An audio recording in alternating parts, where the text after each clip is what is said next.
বড় নেতাদের ভিতরে ওবায়দুল কাদেরকে এখনো কিন্তু আইনের আয়তায় আনা হয়নি।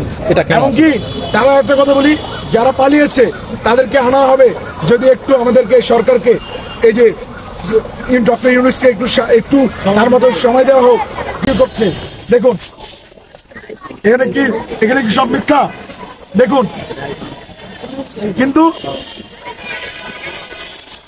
আচ্ছা, এখনো তো অনেকে আড়ালে আছে এবং গ্রেফতার হয়নি, তাদের আমরা চাচ্ছি আইনের আওতায় এখনো দেশ আমাদের কিছু, আমরা সেই জন্য একত্রিত হয়ে আমরা চাচ্ছি যে আমাদের এখানে দেশগুলোতে যারা লুকিয়ে আসছে এমনকি যারা বাইরে আছে তাদেরকে আমরা আনার চেষ্টা করছি।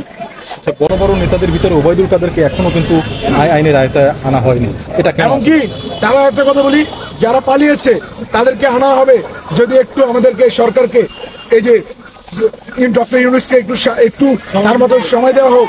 কিন্তু সে এই ভিতরে যতগুলা খুন এমনকি যতগুলা রেপ করা হয়েছে, স্বৈরাচারী করছে, তাদেরকে ধরে ধরে আনা হবে।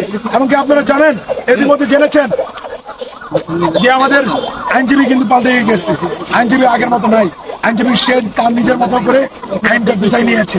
কিন্তু এভাবে ডক্টর ইউনূস তার মতো করে গুছিয়ে নেওয়ার পরে আমরা আর বিচার কার্য চালু করবে ইনশাআল্লাহ। ঠিক আছে, ভাইয়ের কাছে যাচ্ছি।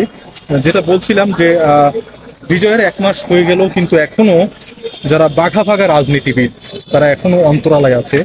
এটা আসলে আপনারা কিরকম দেখছেন বিষয়টা?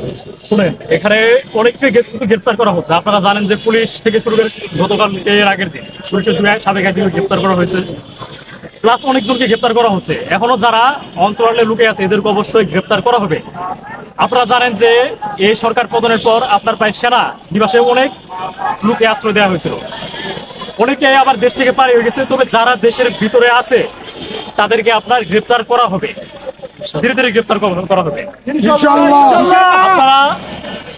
আমরা 2 দিন আগে দেখলাম যে বাসের হেল্পারকে সহ সমন্বয়ক পরিচয় দিয়ে একজন মারধর করছে।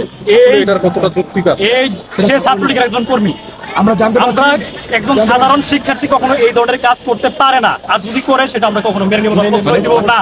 এটার বিরুদ্ধে আপনারা কোনো কিছু করতে যাচ্ছেন কিনা? যে এখনো এইরকম যে পাইনি বিদায় আমরা এখনো তার যে তার যে কার্যকলাপ কিন্তু আমরা তাকে উদ্ধার করতে পারছি। কিন্তু আজকে আমরা তাকে আরেকজনকে ধরতে পারছি, কিন্তু সেটা ছিল হাবিবুল্লাহ বাহারের, যে ডাইরেক্ট ছাত্রদের সাথে ডাইরেক্ট শুটার করছে। আমরা তাকে ধরে এমনকি আইনের হাতে দিয়েছি। এবার আইন তাকে আপনারা দেখাচ্ছি। আরেকটা বিষয় আপনাদের খেয়াল রাখতে হবে যে আমাদের যে এই ছাত্র জনতার যে অভ্যুত্থান, এটা কিন্তু শুধু ছাত্রদের নয়, এটা কিন্তু জনতা। এই যে এই লোকটাকে ছাত্র প্লাস জনতা, কিন্তু এই দেশে আমরা তাকে ধরে আইনের আওতায় দিয়েছি। ঠিক এভাবেই আমরা যেখানে অন্যায় পাবো সেখানে আমরা ঝাঁপিয়ে পড়বো। এটাই আমাদের লক্ষ্য।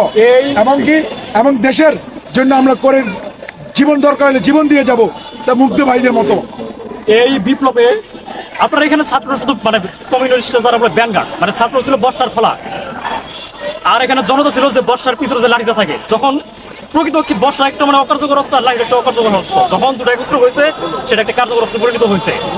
আমাদের সবসময় মনে রাখতে হবে যে এই ছাত্র প্লাস জনতা এই দুটোর সমন্বয়ে এই অভ্যুত্থানটা ঘটেছে। এখানে শুধু ছাত্রদের বড় করে দেখানো চলবে না, কেননা এখানে যদি ছাত্র যদি বড় করে দেখানো হয় তাহলে যেমন আওয়ামী লীগ সরকার যে মুক্তিযুদ্ধের চেতনাকে বিক্রি করে তারা সকল ধরনের কাজ তারা করেছে। মানে এখানে শুধু মুক্তিযুদ্ধটাকে শুধু আওয়ামী লীগ করছে, মানে তারা এরকম একটা প্রতিষ্ঠা করতে চাইছিল জনতাকে পিছনে ফেলে। আমরা যদি এখন যদি এই ছাত্ররা যারা আছে শুধু ছাত্রদের নাম যদি বলে দেখে ছাত্রদের শুধু এখানে ভূমিকা আছে, তাহলে এটা ভুল হবে। ছাত্র প্লাস জনতা 2-এর সমন্বয়ে এই সফল বিপ্লবটা হয়েছে, আমাদের এটা মনে রাখতে হবে। ঠিক আছে, থ্যাংক ইউ। বড় বড় নেতাদের ভিতরে ওবায়দুল কাদেরকে এখনো কিন্তু আইনের আয়তায় আনা হয়নি। এটা এমনকি তারা একটা কথা বলি, যারা পালিয়েছে তাদেরকে আনা হবে যদি একটু আমাদেরকে সরকারকে এই যে ডক্টর ইউনূসকে একটু তার মতো সময় দেওয়া হোক।